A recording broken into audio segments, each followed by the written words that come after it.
պայմանների խախտման արդյունքում ընկերությանը կարող է առաջադրվել ընդհուպ մինչև 47.5 միլիարդ ՀՀ դրամի չափով պարտավորությունների վաղաժամկետ մարման պահանջ, ինչն իր հերթին կարող է ընկերությանը բերել սնանկացման, պարտավորությունների վաղաժամկետ մարման պահանջների առաջադրման դեպքում ընկերության կողմից իր ՀՀ պետական մարմինների առջև ստանձնած պարտավորություններ կատարելու անկարողության, որը կարող է առաջացնել այդ թվում ընկերության լիցենզիայի գործունեության դադարեցում։ Արձանագրված ոչ իրավաչափ վարքագծով Բաշխողը միառժամանակ զրկել է հանձնաժողովին այդ գործարքներից բխող ռիսկերի հաշվառմամբ դրանց համաձայնություն չտալու այն բացառիկ իրավասություններն իրականացնելու հնարավորությունից, որն ուղղված էր համակարգի հուսալիությունն ու անվտանգությունը ապահովելուն, դրանով իսկ խոչընդոտելով նաև հանձնաժողովի գործառույթների պատշաճ իրականացմանը։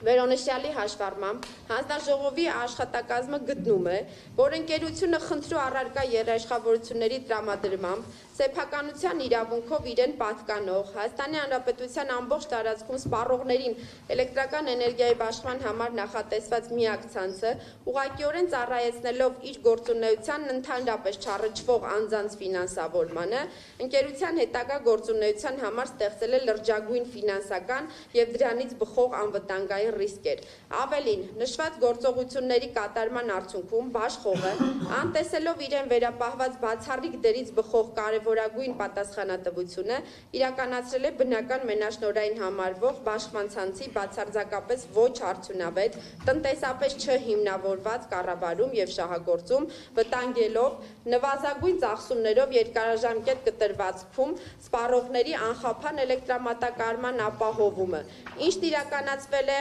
համակարգված կերպով, խախտելով լիցենզիայի պայմանների 5-րդ կետի 3-րդ ենթակետով նախատեսված պահանջը։ Եվ 6-րդ կետ։ Բաշխման ցանցի շահագործում կառավարում արդյունավետ, տնտեսապես հիմնավորված եւ համակարգված եղանակով։ Միայն արդյունավետ բառը չի այստեղ։ Այստեղ հարկ եմ համարում ընդգծել, որ վարույթի մասնակից կողմերից եւ ոչ մեկը անդրադարձ չկատարեց այն հանգամանքին, որ ընկերությունը իր աշխատակիցներին եւ իրեն պատկանող հատուկ տեխնիկան ծառայեցրել է մասնաճյուղի սպասարկման տարածքում գործունեություն ծավալած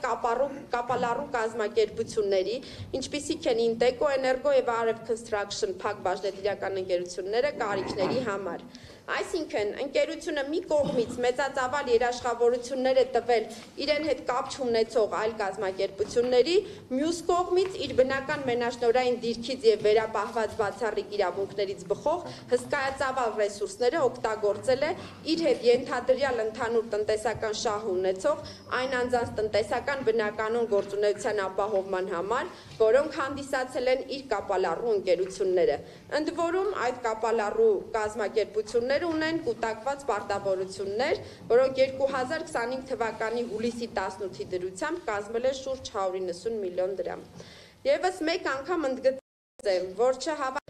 ինչ վերաբերում է ընկերության եւ Արշին բանկ փակ բաժնետիրական ընկերության միջև կնքված ընկերության հատուկ հաշվի վարման մասին պայմանագրի պայմաններին,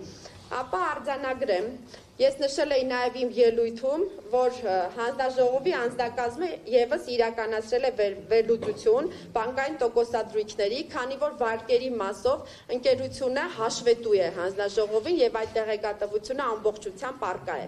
Ձեր կողմից շեշտված 4.5%-ը նշեմ, որ դա ընդամենը 2016 թվականին 4.69-ից 6.5% տարբեր տոկոսադրույքներով վերցրած վարկային գիծն է,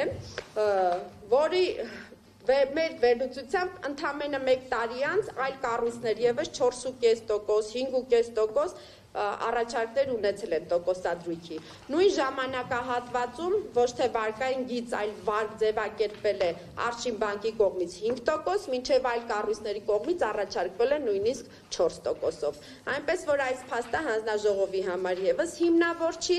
եւ մյուս կողմից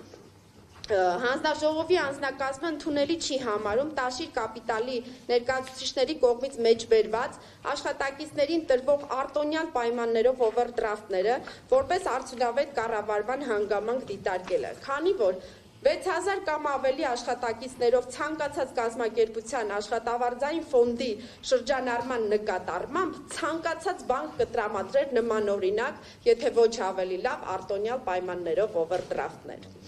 Ընդհանրացնելով կրկնեմ, որ 6-րդ կետի ենթակետերով փաստվել է, որ ընկերության կողմից խախտվել է բաշխողի կողմից սպառողների անխափան էլեկտրամատակարարումը,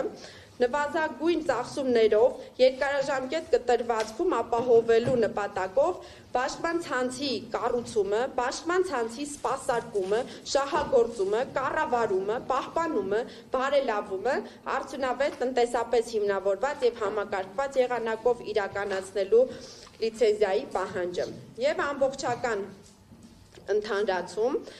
հաշվի առնելով քննարկման ընթացքում ներկայացված բոլոր հարցադրումները, դիրքորոշումները, միջնորդությունները, դրանց վերաբերյալ կայացված որոշումները եւ ելույթները, հանձնաժողովի անձնակազմի կողմից եւս մեկ անգամ արձանագրելով, որ որոշման նախագծում ամրագրված թվով 6 ուղղություններով ընկերությունը թույլ է տվել այնպիսի խախտումներ, որոնք կարող էին վտանգել ամբողջ էլեկտրաէներգետիկական համակարգի հուսալիությունը եւ անվտանգությունը, կամ հանգեցրել են միլիոնավոր սպառողների իրավունքների եւ օրինական շահերի խախտման, կամ խոչընդոտել են հանձնաժողովի կարգավորման գործառույթների պատշաճ իրականացմանը, որից ելնելով առաջարկվում է խախտումներից 1-ից 5 կետերով յուրաքանչյուր կետի համար առանձին,